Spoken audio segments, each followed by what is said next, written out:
जी हाँ, निरंकार का एहसास। कहा संत महात्माओं ने कि तीर्थ गए तो एक फल, संत मिले फल चार, सतगुरु मिले अनंत फल, कहे कबीर विचार। कह रहे कि यदि व्यक्ति जाता है तो उसे केवल एक फल की प्राप्ति होती है, वो होती है वहाँ का दर्शन। जिस देवी शक्ति का उसने दर्शन किया उसका फल उसे मिलता है। लेकिन कह रहे हैं यदि संत मिल जाएं तो चार फलों की प्राप्ति होती है। कहते हैं तेजस्वी हो, यशस्वी हो, विद्या में बढ़ोतरी हो, आयु में बढ़ोतरी हो, आशीर्वाद दे देते हैं संत महात्माओं। और संत महात्मा के आशीर्वाद तो भगवान से भी टाले नहीं जाते। तो कह रहे संत मिले फल चार, लेकिन सतगुरु मिले अनंत फल, कहे कबीर विचार। कह रहे सतगुरु हमारे जीवन में यदि आ जाए तो काउंटलेस फलों की प्राप्ति होती है। अब आप समझिए कि सतगुरु का पदार्पण होना हमारे जीवन में कितना ही महत्व दर्शाता है। तो कहा कि जीने को तो जिए हम दुनिया में, उल्फत व मोहब्बत समझे नहीं। आओ संत महात्माओं, जीवन कहा जीते रहे, उमरिया बिता दे, राम नहीं जाने, और राम नहीं जाने तो कुछ भी नहीं जाना। संत महात्माओं, हर व्यक्ति जीवन तो बिता रहा है और बिताता चला जा रहा है। तो एक बात और कही संत महात्माओं ने कि देखिए, एक मकड़ी हुआ करती है, जीवन भर मकड़ी को एक ही काम होता है, वो होता जाला बुनना। एक मकान में यदि जाला बुन लेती है तो उसका पेट नहीं भरता, क्योंकि उसका कर्म जाला बुनना है। वो लगातार जाला बुनती रहती है, कभी यहाँ कभी वहाँ, कभी यहाँ कभी वहाँ, ता उम्र जाला बुनते बुनते हो जाती है। लेकिन अफसोस तो जब होता है जब वो मकड़ी स्वयं के जाले में ही बंद करके रह जाती है, और स्वयं का जो उसने जाला बुना था उस जाले में एक दिन ऐसे फंस जाती है कि फिर वो उससे निकल नहीं पाती। उस जाले में फंस करके वो अपने प्राणों की आहुति दे देती है। आओ संत महात्माओं, कहने के लिए छोटा सा प्रसंग है, यानी उस जाले ने उसका जीवन समाप्त कर दिया, उस जाले ने उसके प्राण ले लिए। ठीक ये मकड़ी के लिए नहीं है, ये इंसान आया था, ये जीव आत्मा परमात्मा ने भेजा कि वादा करके राम भजन का जीव जगत में आया था।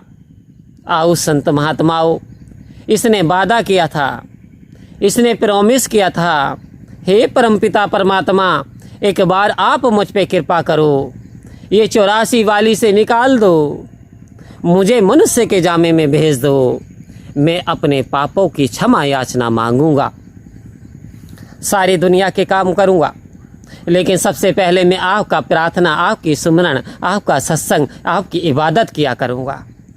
ऐसा वादा करके ये जीव आत्मा जब गिड़गिड़ाता है तो कहते हैं परमात्मा दया का सागर है, the God is sea of mercy.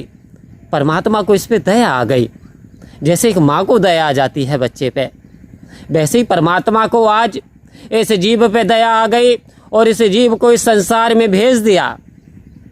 लेकिन अब ये जीव जैसे आया ये रोया, क्योंकि यहाँ वार्तालाप होता था, अब ये बिछड़ गया, अब ये रो रहा है। लेकिन जैसे जैसे ये बड़ा होता चला गया, वैसे वैसे ये बड़ा होता चला गया और आज इतना बड़ा हो गया कि माँ यदि इससे पानी मंगाती है तो माँ का कहना नहीं मानता।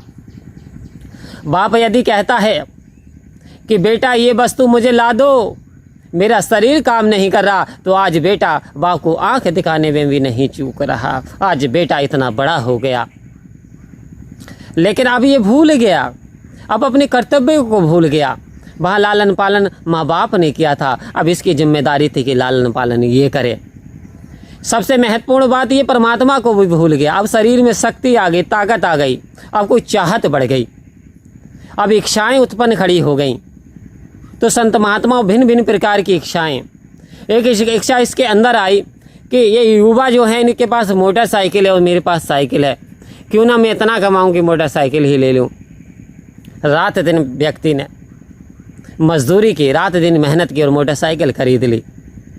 अब एक बार इसने मोटरसाइकिल खरीदी तो एक व्यक्ति को देखा फॉर्च्यूनर में टहल रहा है, बड़ी अच्छी सुंदर गाड़ी है। इसके मन मस्तिष्क में आया कि मेरे पास तो मोटरसाइकिल, अब फिर से ये दुखी हो गया। थोड़े समय के लिए खुशहाल था लेकिन फिर से दुखी हो गया। अब इसने कहा भाई ये कैसा है, ये तो बहुत महंगी आती है, मेरी तो पूंजी में तो सेल नहीं। आओ संत महात्माओं, कहा कि ऐसे मनुष्य दुखी रहता है। चाहा गई चिंता मिटे मनवा बेपरवाह, जिसको कुछ नहीं चाहिए सोई तो शहंशाह। कह रहे ये चाहत, ये विकार, ये इच्छाएं, ये कभी समाप्त होने वाली नहीं। यहाँ तक कि तुम सारे संसार के बादशाह भी बन जाओ तब भी इच्छाएं तुम्हारा पीछा नहीं छोड़ सकती। इंसान मरते मरते इंसान अपनी इच्छाओं पे काम यानी नियंत्रण नहीं कर पाता।